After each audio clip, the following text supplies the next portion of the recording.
पसीना बहाने वाला आज फिर डराया जा रहा है। किसान हित के नाम पर नया खेल रचाया जा रहा है। गन्ने का दाम नहीं, अब किसान की आजादी दांव पर है।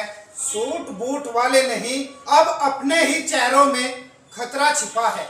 देश का गन्ना किसान आज एक ऐसे मोड़ पर खड़ा है जहां उसे सबसे ज्यादा सावधान रहने की जरूरत है। गन्ना कानून 2026 में प्रस्तावित बदलावों को बड़े बड़े मंचों से किसान हित और व्यवस्था सुधार का नाम दिया जा रहा है, लेकिन गांव की चौपालों से लेकर खेतों तक एक सवाल लगातार गूंज रहा है। जब अदालत का यह आदेश पहले से ही लागू है कि 15 दिन में भुगतान होने पर किसानों को ब्याज दिया जाए, तो आखिर नया कानून ऐसा कौन सा चमत्कार कर देगा जिससे चीनी मिलें अचानक ईमानदार हो जाएंगी। आदाब, नमस्कार, आप देख रहे हैं द स्पीच न्यूज, जहां पत्रकार वसीम मंसूरी की कलम से सत्ता से सवाल भी करती है और किसान की खामोशी को आवाज भी देती है। असली कहानी सिर्फ भुगतान की नहीं, बल्कि पूरे गन्ना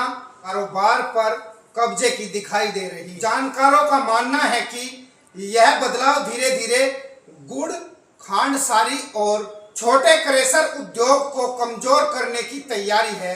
अगर छोटे उद्योग खत्म हो गए तो किसान के पास अपनी फसल बचाने का विकल्प भी खत्म हो जाएगा। फिर किसान पूरी तरह चीनी मिल मालिकों की दया पर निर्भर हो जाएगा। यही वह आर्थिक जाल है जिससे आज सुधार कहकर पेश किया जा रहा है। गांव का किसान शायद अभी यह खतरा पूरी तरह समझ नहीं पा रहा है, लेकिन आने वाले समय में इसका असर उनकी जेब, उसकी खेती और उसकी आर्थिक आजादी तीनों पर पड़ सकता है। क्योंकि जब बाजार में विकल्प खत्म हो जाते हैं, तब दाम तय करने का अधिकार भी किसान के हाथ से निकल जाता है। सबसे दुखद बात यह है कि इस पूरे खेल में सिर्फ सरकार ही नहीं, बल्कि कुछ तथाकथित किसान नेता, मौकापरस्त राजनीतिक दल और दलाली में डूबे कुछ पत्रकार भी शामिल बताए जा रहे हैं। ये वही चेहरे हैं जो हर दौर में किसानों के नाम पर राजनीतिक और सौदेबाजी करते आए हैं, कभी एक पार्टी के साथ, कभी दूसरी पार्टी के साथ, लेकिन किसान हमेशा वही खड़ा रह जाता है।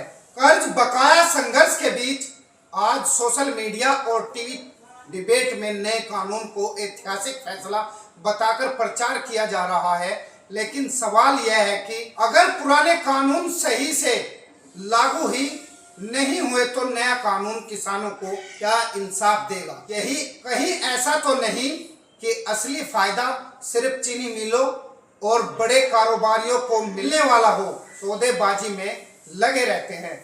दलाल सिर्फ बड़े उद्योगपति नहीं होते, कई बार वे किसान नेता बनकर आते हैं, पत्रकार बनकर आते हैं और राजनीति के ठेकेदार बनकर भी किसानों के कंधों पर हाथ रख ले। अगर समय रहते किसान नहीं जागा तो आने वाले सालों में उनकी फसल पर, उनके दामों पर और उसकी आर्थिक स्वतंत्रता पर नियंत्रण बड़े उद्योग के हाथ में जा सकता है।